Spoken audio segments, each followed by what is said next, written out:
मसीह यीशु के असीम नाम में आप सब तमाम देखने वालों को मसीह यीशु में मेरा सलाम। आज हम प्रोग्राम अनायत खुदाबंदी में फिर से हाज़िर हैं और मैं आपके लिए बड़ा ही खूबसूरत पैगाम लेकर हाज़िर हुआ हूँ।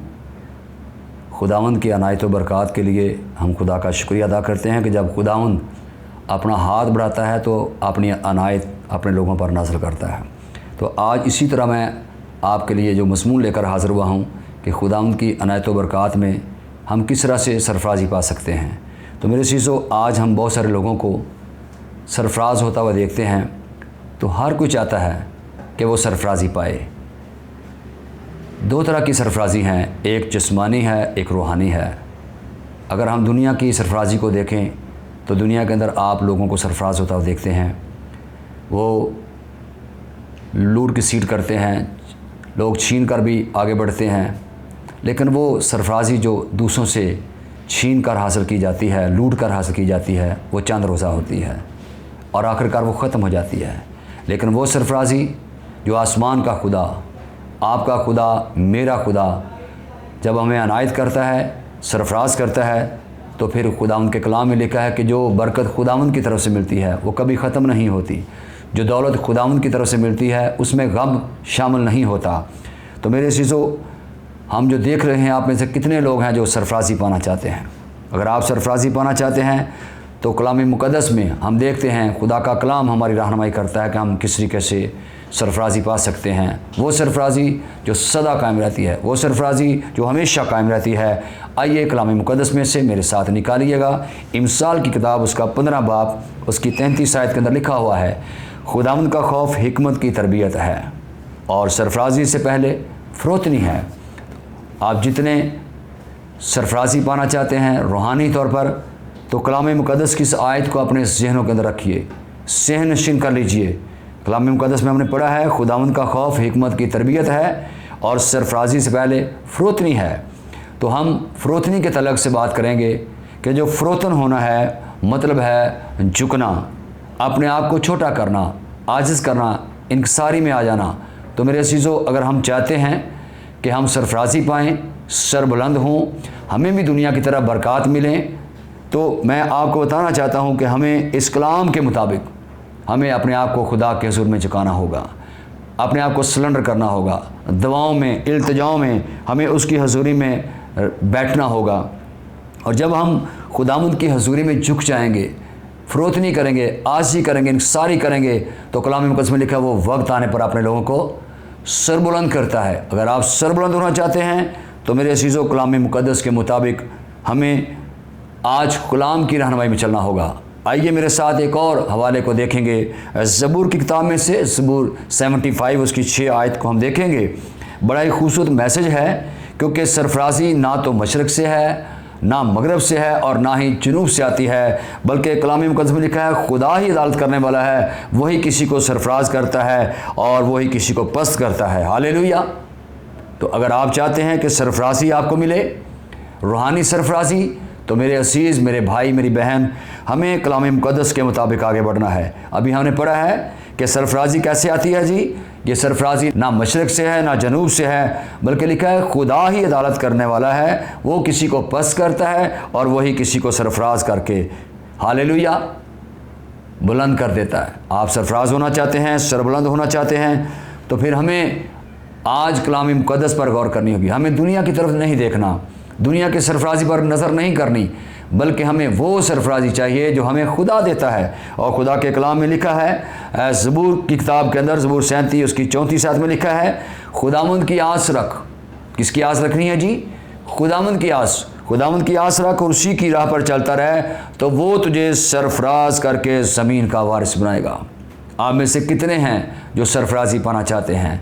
आप में से कितने हैं जो सरबुलंद होना चाहते हैं? आप में कितने हैं जो ज़मीन के वारिस बनना चाहते हैं?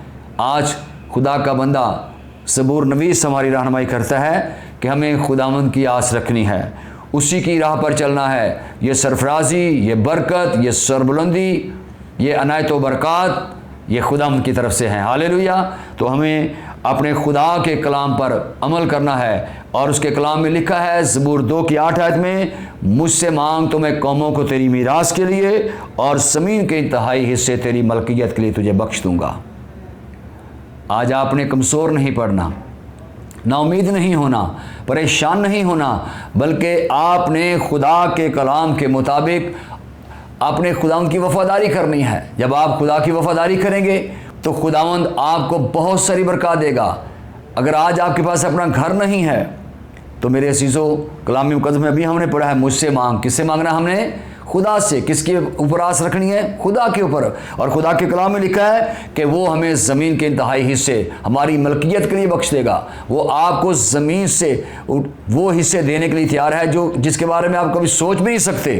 अगर आज आप किराए पर रह रहे हैं, परेशान हैं, आपके पास घर नहीं है, तो मेरी बहन, मेरे भाई, मैं आपको बताना चाहता हूँ कि खुदावंद के पास आपके लिए घर मौजूद है। खुदावंद के पास आपके लिए बरकत मौजूद हैं। खुदावंद आपको बड़ी बरकतें देकर आपको सरफराज करना चाहता है। खुदावंद आपकी हदों को बढ़ाना चाहता है। उसके कलाम में लिखा है, अभी हमने पढ़ा है कि मुझसे मांग मैं कौमों को तेरी मीरास के लिए और ज़मीन के इंतहाई हिस्से तेरी मलकियत के लिए तुम्हें बख्श दूंगा।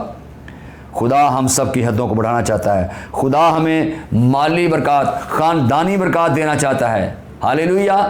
क्योंकि जब खुदा की नस्ल अनायत होती है तो मेरे असीज़ों, वो दाऊद जैसे चरवाहे को भेड़ साल से निकालता है और बादशाही के तख्त पर बिठा देता है। अगर आप चाहते हैं आपकी हदें बढ़ें तो मैं आपको बताना चाहता हूँ, खुदा हर किसी की फ़िक्र करता है। आप ये मत सोचें कि मैं गरीब हूँ, मुहताज हूँ, मस्कीन हूँ, शायद मेरे लिए ऐसा नहीं हो सकता। लेकिन आइए मैं आपको तसल्ली देना चाहता हूँ खुदा के कलाम में से। ज़बूर की किताब में लिखा है, ज़बूर 107 की 41 आयत के अंदर, तो भी वो मुहताज को मुसीबत से निकाल कर सरफराज करता है और उसके ख़ानदान को रेवड़ की तरह बढ़ाता है। हालेलुया। खुदा के कलाम में ये तसल्ली है गरीबों के लिए, मुहताजों के लिए, कमज़ोरों के लिए, जो समझते हैं कि शायद हम ऐसा नहीं कर सकते, हम सरफराजी नहीं पा सकते, हम सर बुलंद नहीं हो सकते। मैं आपको बताना चाहता हूँ कि खुदा का वादा आपके लिए भी है। खुदा के कलाम में लिखा है कि वो हमें रेवड़ की तरह कैसे बरकत देगा? वो हमारे ख़ानदान को रेवड़ की तरह बढ़ाएगा। आप रेवड़ के बारे में शायद नहीं जानते। रेवड़ भेड़ बकरियों को कहा गया है। भेड़ बकरियों के जो झुंड होते हैं उन्हें रेवड़ कहा जाता है। तो खुदा के कलाम में लिखा है, मैं तेरे ख़ानदान को, मैं तेरे घराने को किस तरह बढ़ा दूंगा जी? रेवड़ की तरह। अब रेवड़ मैं आपको बताना चाहता हूँ, जो रेवड़ के अंदर आते हैं वो भेड़ बकरी आती है। अगर हम बकरी की मिसाल लें तो वो 5 महीनों के बाद बच्चे को जन्म देती है। अगर हम भेड़ की बात करें तो वो 6 महीने के बाद बच्चों को जन्म देती है। इस तरह वो साल के अंदर 2 बार बच्चे देती है। इसलिए मेरे अज़ीज़ों, खुदा के कलाम में लिखा है कि वो रेवड़ की तरह। तो ये आपको बताता चलूँ, ये 3-3, 4-4 बच्चे एक बार में दे देती हैं। इस तरह इंसान की जो माली हालत है वो बेहतर हो जाती है, उसके रेवड़ बढ़ जाते हैं, वो साल के अंदर बहुत ज़्यादा बच्चे देती हैं। इस तरह इंसान की हदें बढ़ती जाती हैं। इसी तरह खुदा कहता है, जिस तरह भेड़ बकरियों के रेवड़ बढ़ते हैं, मैं इसी तरह तेरे ख़ानदान को क्या कर दूंगा? बढ़ा दूंगा। आप तन्हा हैं, परेशान मत हों। खुदा आपका मददगार है, खुदा आपको देने वाला है। और उसके कलाम के अंदर देखिए, एक और हवाला मैं आपके लिए देना चाहता हूँ। पहला शमूएल उसका 2 बाब उसकी 7 आयत में लिखा है, खुदावंद मस्कीन को देता है और दौलतमंद बनाता है। वही पस्त करता है, वही सरफराज करता है।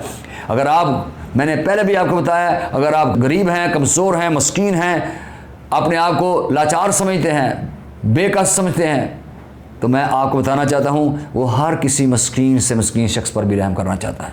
वो आपको दौलतमंद बनाना चाहता है, वो आपको सरफराज करना चाहता है। उसकी सोच पस्त करना नहीं है, बल्कि मेरे खुदा की यही सोच है कि हम सब के सब सरफराज हो जाएं। मैं आपको बताना चाहता हूँ कि वो किस कदर हमें बरकत देना चाहता है। इसी तरह पहला शमूएल 2 बाब की 8 आयत में लिखा है, वो गरीब को खाक पर से उठाता और कंगाल को घूरे में से निकाल खड़ा करता है और उनको शहजादों के साथ बैठाता है ताकि वो जलाल के तख्त के वारिस बने। मेरे सीसो, आप परेशान ना हों। खुदावंद की निगाहें हर किसी इंसान पर लगी हैं। यहाँ लिखा है कि वो गरीब को खाक पर से उठा लेता है। अगर आप गरीब हैं, कंगाल हैं, कुछ नहीं है, तो नामीद ना हों। आपका खुदा खजानों का मालिक है, आपका खुदा कुदरत का मालिक है। उसने यूसुफ को कैद खाने से निकाल लिया और उसने उसे मिस्र के बादशाह के साथ तख्त पर बैठा दिया। आप इससे सुनकर हैरान ना हो, बल्कि इससे ईमान रखिए कि वो कैद खानों में से निकाल कर सीधा तख्ते पर बैठा देता है। हालेलुया। तो ये खुदा की कुदरत है, वो उन तख्तों पर आपको बैठा सकता है जो जलाल के तख्त हैं। इसलिए मेरे अजीज कलाम मुक़द्दस में लिखा है, पहला शमूएल उसका 2 बाब उसकी आयत में लिखा है कि वो मुकद्दसों के पाँव को संभाले रहेगा। हालेलुया।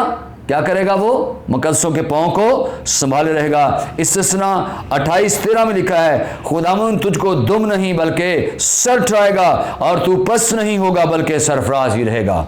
बस शर्त यह कि तू खुदावंद के हुक्मों को जो मैं आज के दिन तुझे देता हूँ इख्तियार से उन पर अमल करे। हालेलुया। अगर आप इख्तियार के साथ खुदाम की बात पर यकीन करेंगे, खुदाम की बात को सुनेंगे, खुदाम की बात पर चलते रहेंगे, तो याद रखिए आप दुम नहीं बल्कि सर ठहरेंगे। खुदावंद आपकी हदों को बढ़ाता जाएगा, खुदावंद आपको सरफराज करता जाएगा। उसके कलाम में लिखा है कि हमें उसके कलाम पर अमल करना है, ये एक शर्त है। जैसे अभी हमने पढ़ा था कलाम मुक़द्दस में से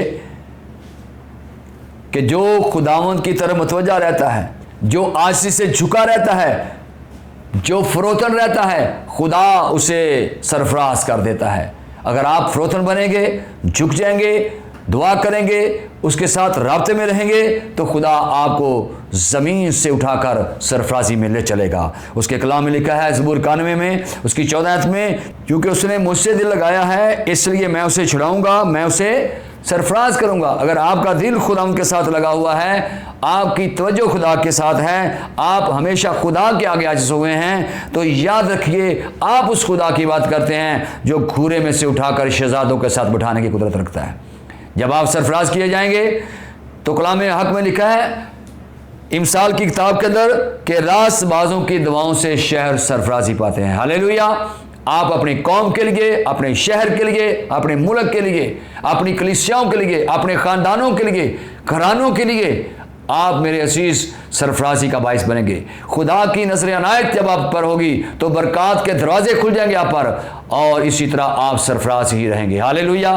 खुदा के कलाम में लिखा है कि तू जिस काम को हाथ लगाएगा खुदावंद तेरा खुदा उसमें तुझे बरकत देगा। तू मट्टी को हाथ लगाएगा, मट्टी सोना बन जाएगी।